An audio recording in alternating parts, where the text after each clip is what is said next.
Hello dear students, I am a computer teacher from Golden Public School and this is your computer class.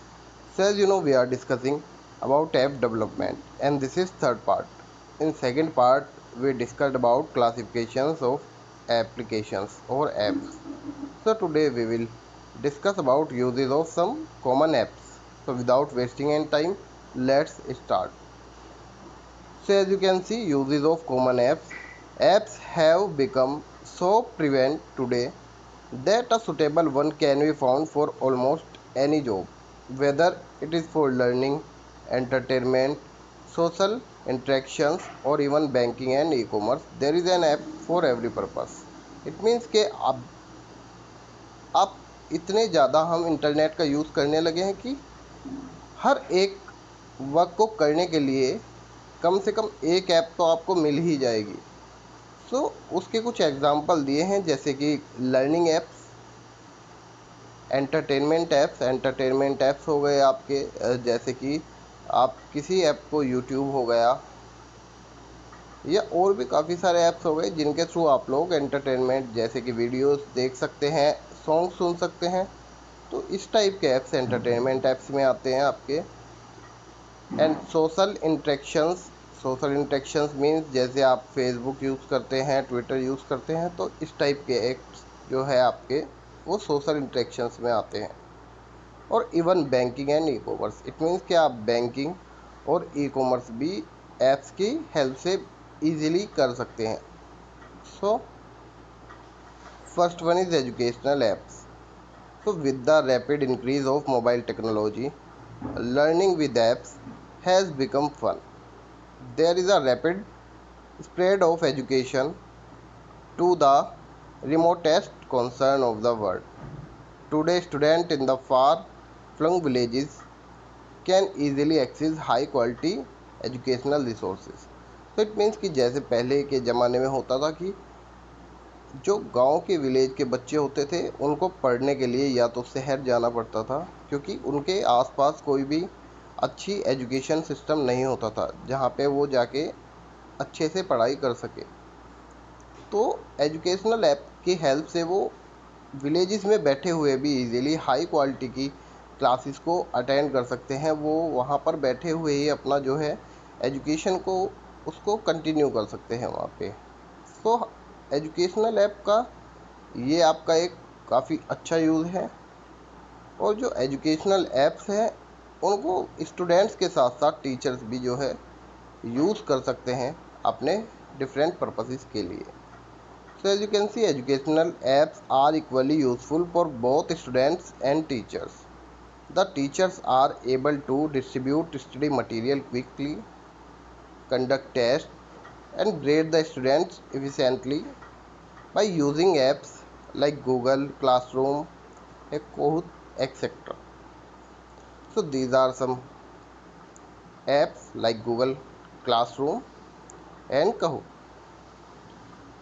So जैसे कि आपको मैंने बताया कि teachers और स्टूडेंट दोनों ही इन एप्लीकेशंस को यूज़ कर सकते हैं। जैसे कि अभी गूगल क्लासरूम है, सो गूगल क्लासरूम की हेल्प से हम क्लासेस को अटेंड कर सकते हैं। हम इसमें वीडियोस पोस्ट कर सकते हैं ताकि स्टूडेंट जो है उन वीडियोस को देखे और उस वीडियो के रिगार्डिंग हम स्टडी मटेरियल कोई भी पीडीएफ है या कोई भी अलग डेटा जो हम स्टूडेंट को प्रोवाइड कराना चाहते हैं related to that particular chapter, वो भी हम यहाँ पे अपलोड कर सकते हैं।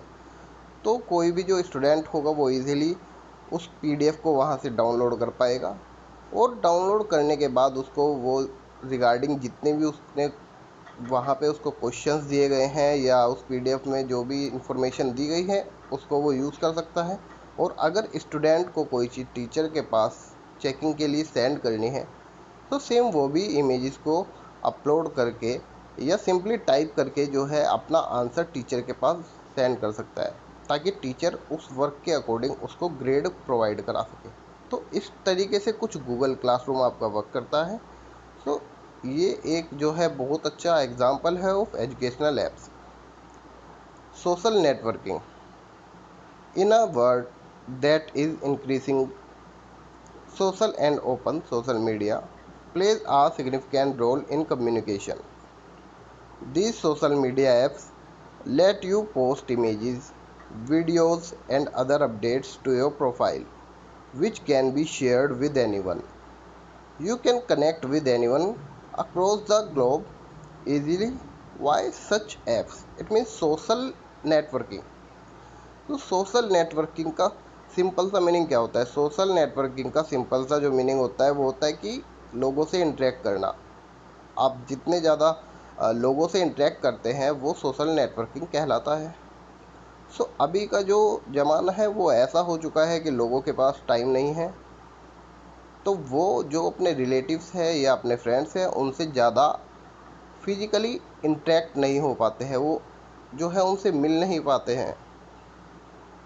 सोशल मीडिया जो है ये काफ़ी हद तक एक यूज़फुल एप्लीकेशंस है, जिनकी हेल्प से अपने रिलेटिव से और अपने फ्रेंड से आप लोग, अगर आप किसी दूसरी कंट्री में भी होंगे या सिटी में होंगे, डिफरेंट प्लेसेस पे आप इजीली इंटरेक्ट कर सकते हैं। आप लोग सोशल मीडिया ऐप के थ्रू उनसे बात कर सकते हैं, वीडियो कॉलिंग कर सकते हैं और मैसेजिंग कर सकते हैं।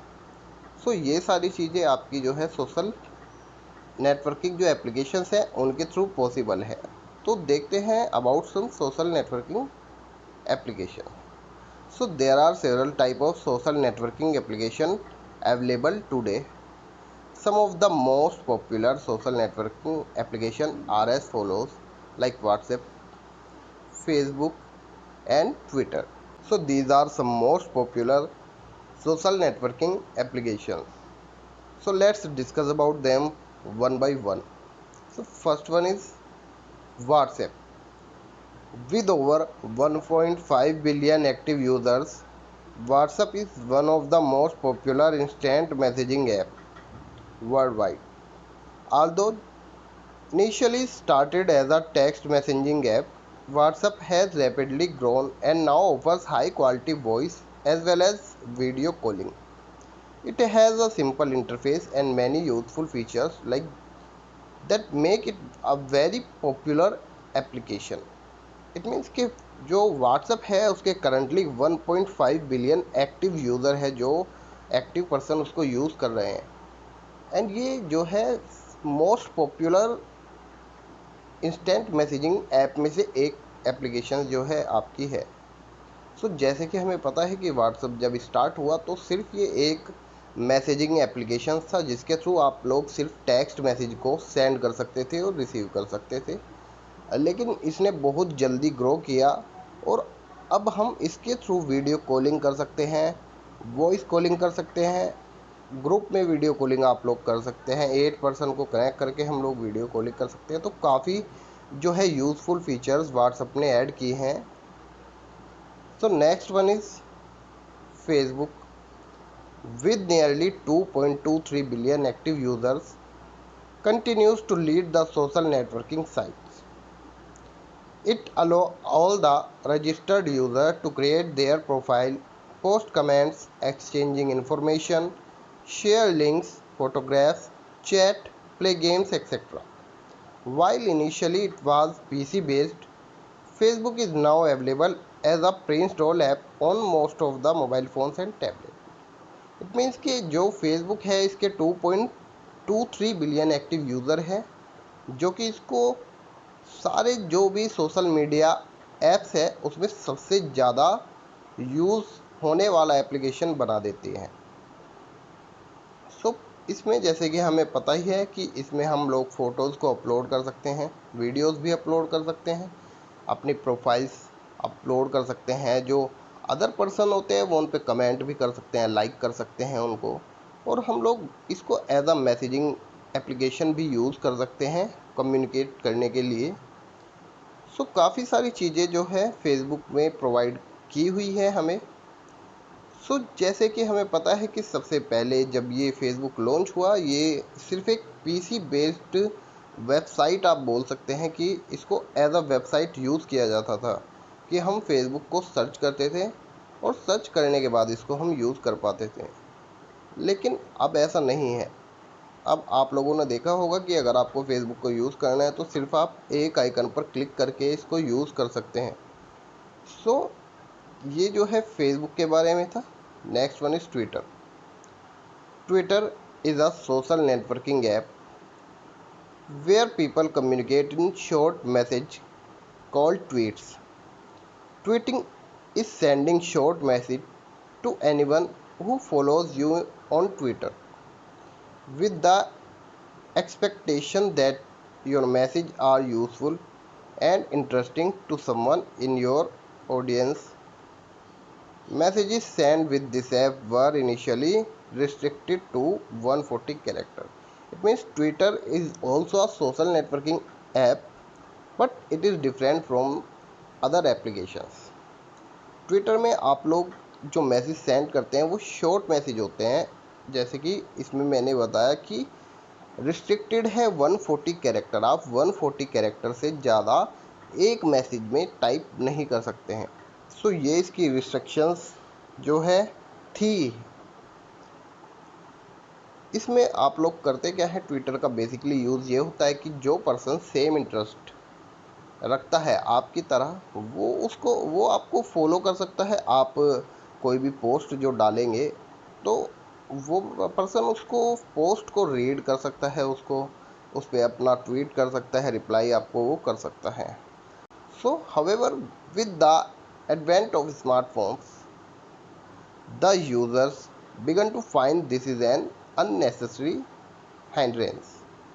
Therefore, Twitter has now doubled the limit. The users now get 280 characters per tweet. It means कि ट्विटर ने बाद में जब लोगों को लगा कि ये जो लिमिट है ट्वीट करने की ये काफ़ी कम है, सो अपनी जो लिमिट है उसको डबल कर दिया। 140 कैरेक्टर से उसको 280 कैरेक्टर में चेंज कर दिया गया। Next one is other social networking apps. It means कि अभी हमने जिनके बारे में बात करी, they were the most using social networking applications, but there are some other applications also available, just like Instagram, Reddit and LinkedIn. So in applications को भी काफ़ी ज़्यादा यूज़ किया जाता है, इसीलिए हम लोग इनके बारे में भी थोड़ा डिटेल लेते हैं। So now as you can see, Instagram is another app that is used for social networking. This app is specialized in sharing of photographs by the user. So ये जो Instagram एप्लीकेशन है ये basically सिर्फ photos के लिए ही ज़्यादातर use किया जाता है कि आप लोग अपने फ़ोटोज़ को वहाँ पे अपलोड कर सकते हैं, अदर पर्सन उसको लाइक कर सकता है, उस पर कमेंट कर सकता है। तो इसी यूज़ के लिए Instagram को ज़्यादातर यूज़ किया जाता है। और I would like to tell you कि इंस्टाग्राम एंड व्हाट्सअप ये दोनों जो है फेसबुक के अंदर ही आते हैं, ये दोनों फेसबुक द्वारा ही ऑन किए जाते हैं। सो इंस्टाग्राम भी फेसबुक का पार्ट है and WhatsApp is also a part of Facebook. LinkedIn is a networking app that is specialized in the sharing of business and professional information. LinkedIn एक ऐसा application है जिसको प्रोफेशनल इंफॉर्मेशन के लिए या बिजनेस के लिए यूज़ किया जाता है। जो बिजनेस पर्सनस होते हैं वो इस ऐप का यूज़ करते हैं। Reddit is a social news aggregation app. Registered user can upload news, stories or links, and other user can rate these stories by voting them up or down. The stories with the most upvotes are moved to the top of the category. It means कि Reddit में कोई news article, stories या कोई link इस type की informations को share किया जाता है, और जो पर्सन होते हैं जैसे कि अदर एप्लीकेशन में वो लाइक करते हैं, कमेंट करते हैं, शेयर करते हैं। सो इसमें क्या होता है कि इसमें वोटिंग के लिए दो आपको ऑप्शंस दिए जाते हैं, अप वोटिंग के लिए और डाउन वोटिंग के लिए। सो जो पर्सन अप वोटिंग करेंगे और डाउन वोटिंग करेंगे उसके बेसिस पे ये तय किया जाता है कि ये जो पोस्ट है, ये न्यूज़ जो स्टोरी है, ये लोगों को पसंद आ रही है या नहीं। अगर उस पर ज़्यादा पर क्लिक होता है तो उसके अकॉर्डिंग कि ये एप्लीकेशन कि जो स्टोरी है वो लोगों को ज़्यादा पसंद आ रही है। सो वो स्टोरी जिस पर सबसे ज़्यादा वोट अपने मिलेगी वो सबसे ऊपर अपनी कैटेगरी में चली जाएगी, ताकि जो पर्सन सेम इंटरेस्ट रखते हैं उनको ईजीली वो जो आपका पर्टिकुलर, चाहे वो स्टोरी है या न्यूज़ आर्टिकल है, जो भी है वो उन लोगों तक ईजिली पहुंच सके। सो ये थी कुछ सोशल नेटवर्किंग एप्लीकेशंस और educational apps. In next video we will discuss about some other type of applications also. So that is it for today students. Stay healthy, stay safe, and thank you so much.